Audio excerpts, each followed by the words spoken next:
हर video में हम अभी बोल रहे हैं कि चूँकि इस बार वेटिंग को समाप्त किया जा रहा है, 50% बच्चे वेटिंग के 50% बच्चे 6 महीने से साल भर के अंदर 30 to 40% बच्चे आगे जाके ग्रुप डी का जॉब छोड़ते थे।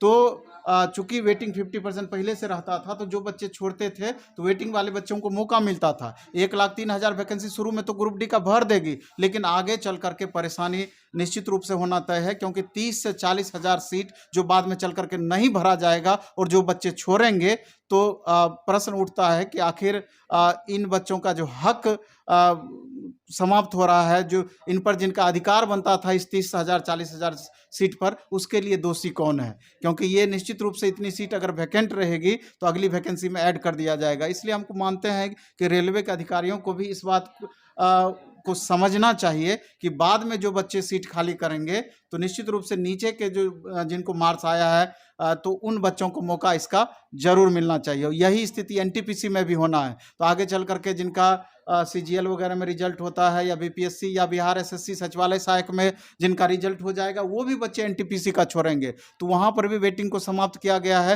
तो उनके लिए दोषी कौन? तो कम से कम उनके वेटिंग कुछ ना कुछ दिया जाता है, तो निश्चित रूप से उन बच्चों को लाभ मिलता है जिनका कुछ मार्क्स से छूट गया है। तो इस पर भी गौर करना चाहिए और इस पर भी गंभीरतापूर्वक एक बार सोचने की जरूरत है। और इसके बाद अगर आप देखेंगे कि आगामी वैकेंसी है, तो ठीक है, आगामी वैकेंसी जब भी वैकेंसी आएगी तो एक गोल्डन अपॉर्चुनिटी रहेगा।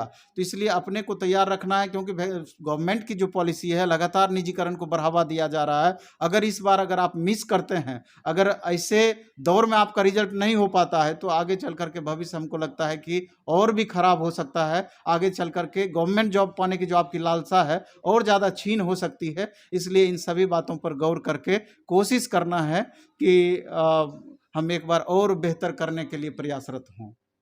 वेटिंग लिस्ट पे स्टूडेंट क्या कंफर्म रख सके? क्योंकि बहुत सारे, ठीक है, बहुत सारे टीचर्स के द्वारा, अच्छे से सर के द्वारा डिस्कस किया जा रहा है, लेकिन बच्चा क्या मान के चले?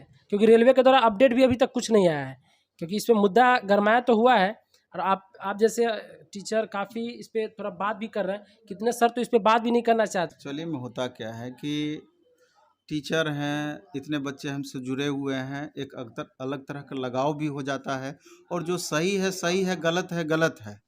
तो चूंकि गुरु हैं तो आईना दिखाना हमेशा हमारा काम होता है। तो इसलिए जो वास्तविकताएं हैं वो तो हम स्टूडेंट को हमेशा बताएंगे। और स्टूडेंट ऐसा नहीं है कि सब ग्रेजुएट बच्चे हैं, उनको अच्छी तरीके से समझ में आता है कि सही क्या है गलत क्या है। अगर कुछ गलत अगर हम बात बोलते हैं, 100% उसके लिए हम दोषी हैं, लेकिन जो सही बात है तो उस पर तो विचार करने योग्य बातें हैं। क्यों नहीं गवर्नमेंट ही सोचती है, रेलवे ही सोचती है, अरे भाई ये भी आप ही के बच्चे हैं, इतना स्ट्रगल करके, इतना मेहनत करके मुख्य धारा में आने की कोशिश कर रहे हैं, तो आप उनको जो उचित है उसके लिए बच्चों को वैसा सम्मान मिलना चाहिए। उचित है कि भाई 30% इतना 3 साल लगातार मेहनत किए हैं, तो 30% सीट वैकेंट क्यों रहेगी? आप आश्वस्त बच्चों को कर दीजिए कि कोई दिक्कत नहीं है, जो भी सीटें खाली होगी 1 साल के अंदर में उनको हम जो नीचे के क्रम में जिनको मार्क्स आएगा उन बच्चों को हम मौका देंगे। कहाँ इसमें कोई परेशानी है? लेकिन आप खुद समझ सकते हैं कि ग्रुप डी का वैकेंसी हमेशा से 30 से 40% सीट खाली होता रहा है। अभी आप देखिए ना कि आरआरबी अहमदाबाद 11वीं बार वेरिफिकेशन निकाली है, बच्चे उसका पूरा नहीं हो पा रहे हैं। आखिर ये सब क्या है?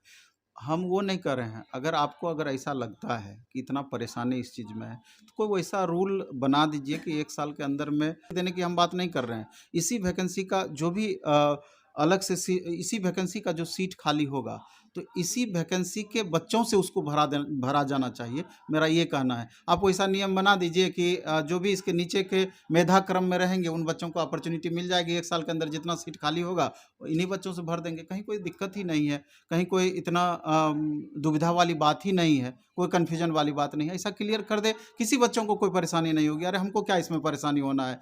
बच्चों के साथ उचित न्याय हो, उनको ठगा हुआ महसूस ना करें, उनका हक नहीं मारा जाए, यही बातें तो है इसमें। ये बच्चे तो अधिकारी लोग भी समझते हैं, ये बातें तो अधिकारी लोग भी समझते होंगे, ऐसी बात नहीं है। सर, वेटिंग लिस्ट पे स्टूडेंट अब क्या समझे? कुछ नहीं समझेंगे। रेलवे हमको लगता है कि इस पर विचार करेगी। और कहना है कि रेलवे के पास अगर बच्चे अपनी बातें रखते हैं, मेल बच्चे करें, मेल के माध्यम से रेलवे अधिकारी को सूचना करें, टैग करें, तो हमको लगता है कि इधर ध्यान जा सकता है और इस पर सोच सकती है और इस पर सोच करके कोई बीच का रास्ता निकाल सकती मैंने है। स्टूडेंट के द्वारा थोड़ा सा इस पे डिजिटली कुछ बोला जाए क्या? नहीं डिजिटली बच्चे को अपना महसूस होगा तो वो अपना ही मेल करेंगे और मेल करेंगे तो इस पर रेलवे विचार करेगी, ऐसा हमको पूरा भरोसा है।